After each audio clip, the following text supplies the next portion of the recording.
Bonjour, je m'appelle Denis, je suis coordinateur technique du club de plongée, c'est-à-dire je m'occupe de planifier, de gérer l'activité de plongée du centre. Le centre, c'est une association, un club de plongée loisir, auquel on fait de l'exploration, de la formation. Et de façon aussi complémentaire, l'association participe à des opérations dans le cadre de l'environnement, comme par exemple on s'associe à l'association monégasque la protection de la nature pour le nettoyage de la réserve du Larboto.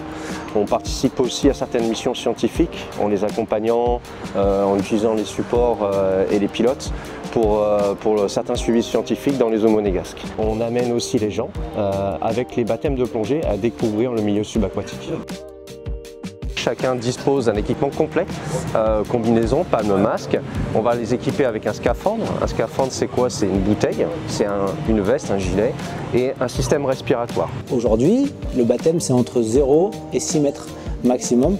Donc il n'y a même pas à se poser de question si oui, est-ce que je vais manquer d'air? Non, il y a de l'air et il y en aura toute la plongée sans problème. Le détendeur, on va vous le mettre dans la bouche. Donc là, c'est comme un tuba. Vous avez déjà fait du tuba? Donc on vient mettre les dents au maintien. On met les lèvres autour, on fait un peu effet hermétique comme ça. Et après on ne le retire plus puisque c'est notre source d'air. Donc si on veut se parler, on va communiquer par des gestes. C'est le O de hockey, c'est une question et une réponse qu'on va vous faire souvent. On va dire est-ce que tout va bien? Si tout va bien, vous répondez par exactement le même geste, oui tout va bien. Ça, ce geste en plongée, il ne veut pas dire pousse c'est génial, il veut dire on remonte. Okay, si on veut dire c'est génial, on peut se faire à la limite, c'est ça, awesome. Okay, voilà. S'il y a quelque chose par contre à l'inverse qui nous dérange, le geste c'est ça va moyen. Et puis si on peut expliquer avec le doigt ce qui ne va pas, nous ça nous aide pour pouvoir agir dessus. La première des choses que vous allez ressentir quand on va mettre la tête dans l'eau à l'immersion, vous allez sentir que l'eau elle pousse un petit peu au niveau des oreilles sur les tympans. Okay, ça nous occasionne une légère gêne qu'on va très vite compenser pour ne plus être gêné en venant se pincer le nez à travers la jupe du masque ici là et en soufflant dans son nez comme si on voulait se moucher. 30 degrés l'eau, t'imagines? Si vous êtes amené à perdre votre plongeur, vous remontez de quelques mètres, vous cherchez les palmes ou les bulles. Si jamais vous voyez personne, vous remontez à vitesse contrôlée, vous faites l'intégralité de vos paliers, sortie parachute. Le bassin méditerranéen, il est énorme, il y a la partie occidentale, la partie orientale et évidemment selon où on se trouve, il y a plus ou moins de visibilité. Nous on a la chance ici, c'est que c'est les Alpes-Maritimes, c'est-à-dire qu'on a la montagne qui descend directement, qui plonge dans l'eau. Donc on a des fonds importants. Donc du fait qu'on ait une colonne d'eau assez importante, on a une visibilité plus que correcte. Ici on estime que si on a 10 à 15 mètres de visibilité, on est dans de très bonnes conditions. À d'autres endroits, on aura beaucoup moins. Sur le littoral français ou même à d'autres endroits, on aura beaucoup plus. Voilà. Et il y a certaines conditions météo, quand tout est bien réuni, on arrive à apercevoir le bateau, on est sous le bateau à 30 mètres de fond et on aperçoit clairement la coque du bateau. Donc ça, c'est pas tous les jours évidemment. Et ça fait partie aussi un petit peu c'est le côté nature. C'est comme quand on va en montagne. C'est deux milieux hostiles par définition, il y a des règles, donc il faut les respecter. Si on respecte les règles de sécurité, normalement tout se passe bien. Maintenant il ne faut pas aller au-delà de nos moyens.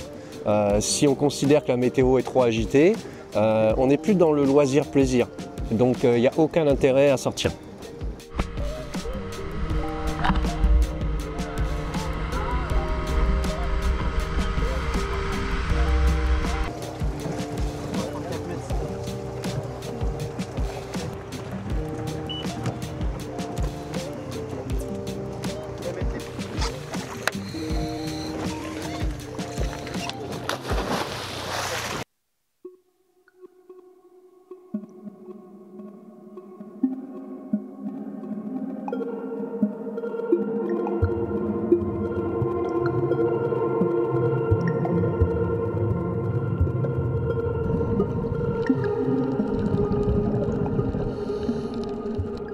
Le détendeur nous sert du coup, comme son nom l'indique, à détendre l'air qui est en tension dans la bouteille, qui est comprimé dans la bouteille, et nous donner de l'air à la demande. Donc ça demande un léger effort inspiratoire et expiratoire.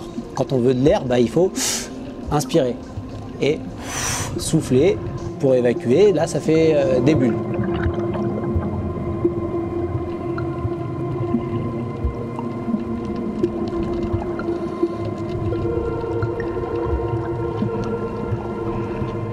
va voir au niveau du baptême tout un écosystème de petits fonds. Le baptême se fait sur 6 mètres, donc on parle de petits fonds. Donc ça va être les poissons de roche, donc des espèces assez communes de Méditerranée. Sur le site sur lequel on va voir des castagnols, on va voir des petites rascasses, on va voir des poulpes.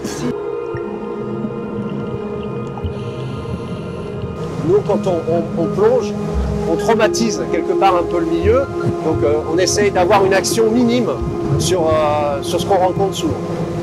Voilà. Et souvent, les poissons, même par curiosité, viennent nous voir. Donc ça, il faut prendre le temps d'observer.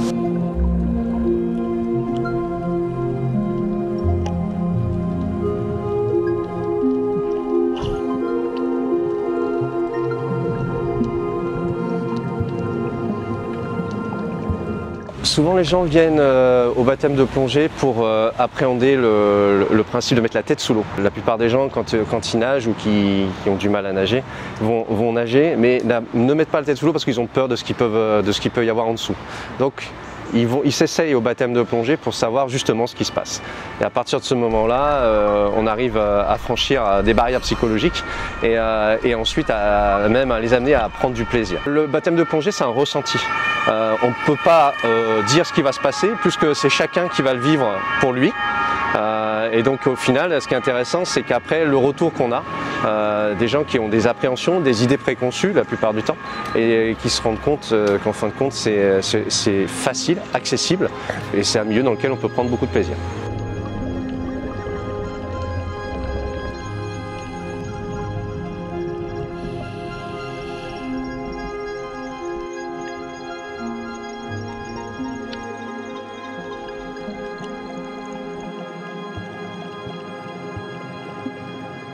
On est à Monaco. Monaco, c'est un petit territoire mais qui possède un grand domaine maritime.